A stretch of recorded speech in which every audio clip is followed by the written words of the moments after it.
Oke, kita akan bahas performa keuangan dari PNBN. Ya, pembahasan kali ini bakal pakai pendekatan investasi fundamental, jadi stay tuned ya. Pertumbuhan pendapatan PNBN dalam 1 tahun terakhir mencapai 4,7%, dari 13.906 miliar menjadi 14.588 miliar. Sementara itu, rata-rata pertumbuhan historis selama 5 tahun terakhir menunjukkan CAGR sebesar minus 3,3%.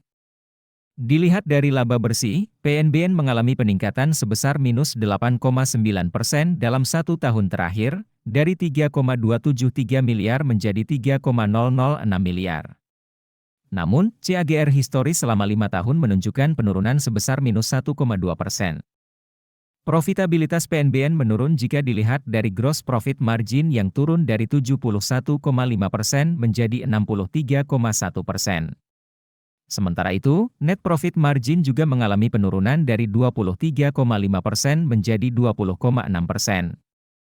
Return on asset PNBN menurun dari 1,4% menjadi 1,1%, sedangkan return on equity juga mengalami penurunan dari 6,4% menjadi 5,1%. Perlu diperhatikan dampak dari penurunan ini terhadap kinerja perusahaan. Posisi kesehatan keuangan PNBN terlihat baik berdasarkan debt to equity yang menurun dari 0,3 kali menjadi 0,1 kali. Ini menunjukkan tingkat utang perusahaan yang semakin sehat. Berdasarkan Buffett Score, PNBN mendapatkan 2 poin dari total 6 poin. Jika ingin tahu detailnya, kamu bisa cek di aplikasi investor melalui link yang ada di deskripsi ya.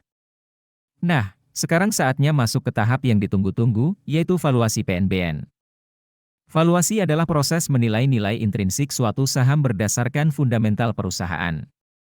Margin of safety adalah selisih antara harga saham saat ini dengan nilai intrinsiknya, yang menunjukkan seberapa jauh harga saham saat ini berada di bawah nilai wajarnya. Nilai wajar saham PNBN berdasarkan PBBN adalah 1.304 dengan margin of safety sebesar 14,1%. Sementara itu, berdasarkan PEBN, nilai wajar saham PNBN adalah 1040 dengan margin of safety sebesar minus 7,7%. Jadi, itu tadi analisis performa keuangan PNBN berdasarkan pendekatan investasi fundamental. Ingat ya, lakukan analisis secara mendalam dan bertanggung jawab atas setiap keputusan investasi yang diambil. Sampai jumpa di video berikutnya.